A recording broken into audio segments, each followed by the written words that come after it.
Hi guys, Lexie here discussing Gulliver's Travels and why it should be on the list of 101 books to read before college, which is a list created by collegeboard.com.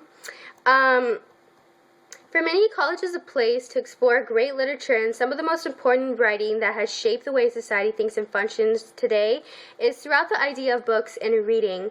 Of course, many students simply don't have time to read all 101 books, and I haven't done that either, so it's okay, but it's definitely something to think about and keep in mind for high school students to kind of better their reading capabilities, and it really helps with a wide range of achieving knowledge throughout the course of college, because this book will definitely show up in further college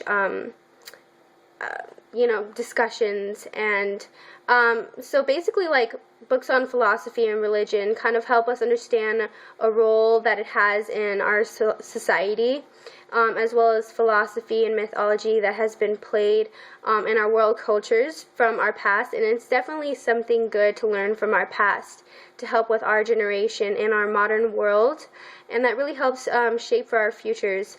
And classics, drama and poetry, science and mathematics really helps with us discovering our capabilities of innovation and how it impacts all of our world around us. And it's just a great learning process for us. But I wanted to get started on the theme that is conveyed in Gulliver's Travels by Jonathan Swift. Jonathan Swift wanted to really vex his readers into debating and finding out the real theme of Gulliver's Travels, and there's more than one theme to this book, but what I found from it is the common abuse of power. For example, when Gulliver, which is Lemuel, when he arrived on the island, he was kind of attacked by arrows and weapons by the tiny little Laputians, which are like very tiny people with hot-headed tempers, especially the governor. But it's just kind of crazy how he has this power over this big man. Like, he's so big compared to everybody else, and he has the choice of breaking out of these straps and basically killing each and every little person, but he doesn't. And that's basically, I think Lemuel is represented as Jonathan Swift himself, because Jonathan, growing up in the English monarchy and rule of colonization and colonialism, it's always been a big problem, the government back then. And Jonathan Swift never really agreed with the politics and religion of what went on back then. And I think that he is very relatable to Lemuel's character.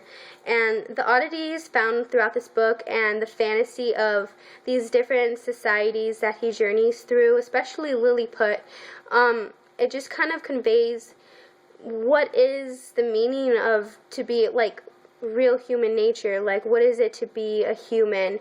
And it's kind of overrated, over-exaggerated, especially the government in Lilliput. Like, it's very exaggerated, which is how reality is. However, this kind of leads into the idea of the conflict in Gulliver's Travels.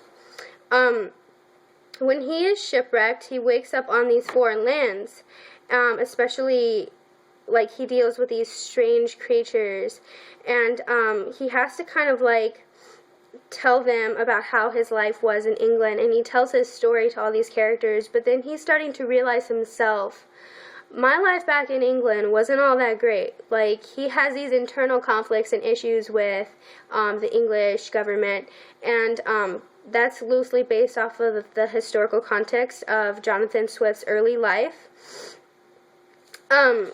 So, like, England society is basically what this book is about, and that's something very important to learn as a high school student, of how life was back then in our past and history. And that's what this book is very loosely based on, is historical context, which is why I think it should be read before college, because high school students really need to understand and be open to interpretations of different types of knowledge carried throughout these books. And this book especially, you can analyze and pick through this and interpret it any way you want to find theme and characterization and any rhetorical devices that the author was using for the reader to kind of like develop his own sense of knowledge. And that's just something great. It's kind of like something that will help you even in your real real life. So that's my take on it. So good luck on your reading 101 books. Bye guys. Thanks for watching.